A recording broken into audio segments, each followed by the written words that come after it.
Рада приветствовать всех на своем канале. Один мудрый человек сказал, что у любви есть три возраста. Первая любовь– детская, вторая– зрелая, а третья любовь– последняя. Каждую из них необходимо встретить на своем жизненном пути, чтобы получить опыт для развития души. Почему эмоционально зрелого человека притягивают только отношения, наполненные смыслом, а не голые эмоции и страсти?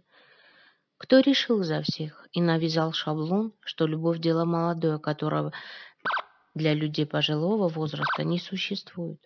Любовь не имеет границ и не признают навязанных обществом рамок, тем более возрастных.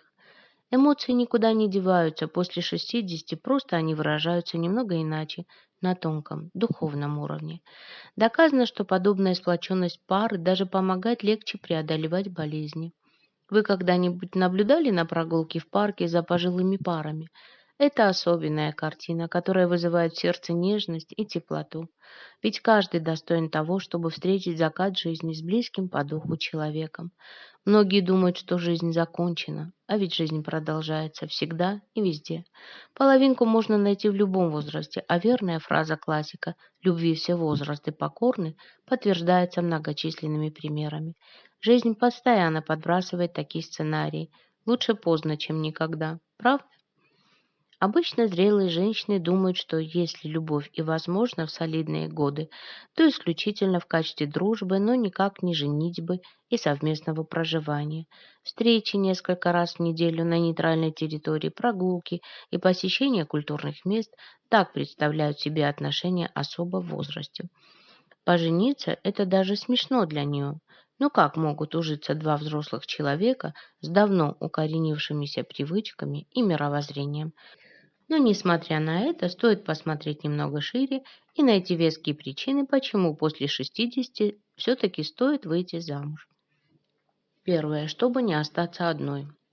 Здесь лучше не замахиваться глобально, а брать простые жизненные ситуации, когда хочется поговорить по душам, а не с кем. Или вдруг стало плохо ночью, а никто не может помочь. Эти моменты определенно произойдут, и чем старше будет становиться женщина, тем сильнее она осознает, насколько ценно наличие рядом близкого человека. И да, пусть это будет больше сердечный друг, нежели страстный любовник, зато он всегда выручит и поддержит. Второе, чтобы было легче финансово. Что и говорить, когда вклад в семью делают двое, а не один человек, с финансами гораздо проще. Ведь в зрелом возрасте женщина уже не работает и выходит на пенсию, а социальные выплаты в любом случае меньше зарплаты. Поэтому наличие супруга рядом будет верным подспорьем и уверенностью, если не в богатстве, то хотя бы в финансовой стабильности. Совместные крупные покупки, общий бюджет, накопления, в которые будет вкладываться не только дама, но и партнер, все это облегчит бремя и поможет женщине чувствовать себя более спокойной за будущее, чтобы чувствовать себя нужной. Очень часто дама в годах начинает чувствовать себя покинутой и никому не нужной. Дети давно выросли и прекрасно справляются без нее, подруги заняты своими делами или болезнями, а одиночество все сильнее давит и заставляет ощущать себя брошенной. Наличие супруга рядом в корне поменяет ситуацию, потребность друг в друге, взаимопомощь, желание оказывать поддержку– все это дает уверенность в собственной необходимости и ценности. Чтобы не забыть, что она женщина. Как бы возрастная дама не ухаживала за собой, какие бы косметологические процедуры не делала и не баловала себя, осознание того, что она женщина, может дать только мужчина рядом. Супруг будет оказывать ей знаки внимания, хотите делать комплименты, они будут посещать рестораны и кафе, ходить в кино и театры, ей захочется наряжаться, делать прическу и краситься, чтобы нравиться избраннику.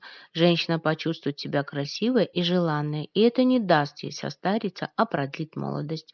Влюбленная женщина в 60 полна энергии, желания жить и радоваться жизни. Что еще нужно для повышения самооценки и птицы счастья, которая будет трепетать в сердце, чтобы вместе разделять быт и домашние дела? Когда в зрелом возрасте рядом есть супруг, то часть домашних дел и обязанностей непременно лягут и на его плечи. Женщина не будет в одиночку переставлять тяжелую мебель, лихорадочно искать сантехника, чтобы починить кран, либо разбираться в счетах за коммунальные услуги. Все эти мужские дела возьмет на себя мужчина, и даме определенно станет легче, спокойнее и надежнее. Поздние отношения ценятся по-особому. Но есть и другой подход к данному вопросу. Женщины серебряного возраста, которые в разводе или потеряли супруга, вообще склонны искать вторую половинку.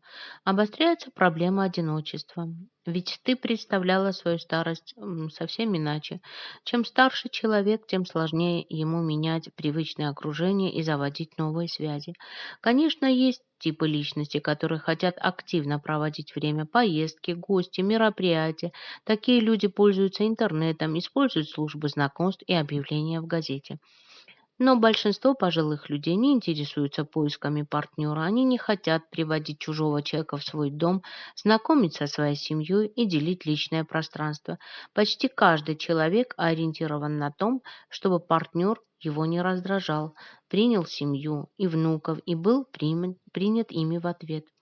Бывают случаи, когда дети запрещают своим взрослым родителям выходить замуж или жениться. Иногда дети или другие члены семьи плохо относятся к новым избранникам своих бабушек и дедушек. Новый человек не сразу станет родным. И если тот, кто его привел на романтической волне, питает лояльность к своему партнеру, то остальные члены семьи сперва будут относиться к нему с повышенной настороженностью. Также молодое поколение может смотреть на бабушек и дедушек через призму материальных ценностей. В этом случае они отнесутся насторожно к идее своей бабушки прописать у себя в квартире нового дедушку.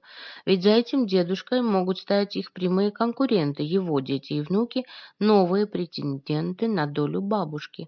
Партнеры в таком возрасте редко вступают в официальные отношения. Их брак может создать проблемы детям при разделе имущества. Расписываются лишь иногда из-за советского воспитания или когда действительно готовы взять обязательства друг перед другом. Плюсы совместного проживания для людей 60 плюс очевидны. Совместно выжить всегда проще, особенно двум престарелым людям с небольшим достатком. Также они получают ресурс в виде новых молодых родственников, которые теоретически могут помочь в решении проблем. Минусы– это долгая адаптация к психическим, физиологическим и возрастным особенностям партнера. Если он заболеет, готов ли ты за ним ухаживать? А если он умрет, ты заново будешь переживать утрату близкого человека? Плюс чисто бытовые вещи. Кто-то храпит, кто-то плескает воду из ванны, не закрывает крышку унитаза. Это может раздражать, особенно если ты была одна последние 10-15 лет. Еще такое бывает, если ты не до конца отпустила своего прежнего партнера. Для одних адаптация проще, для других это просто психотравма. Заключение. Многие зрелые и состоявшиеся женщины считают, что мужчина в этом возрасте уже не нужен. Но я думаю, что где-то в глубине души они хотят быть по-настоящему любимыми и желанными женщинами, окруженными теплом и заботой. А как вы считаете, надо ли заводить отношения с женщиной в 60-летнем возрасте? Буду рада, если поделитесь своим мнением в комментариях. И помните, что на канале «Жизнь женщин» вы можете найти много полезной информации для себя. Поэтому подписывайтесь и жмите на колокольчик. А я благодарю вас за внимание, лайки и репосты. До новых выпусков. Пока.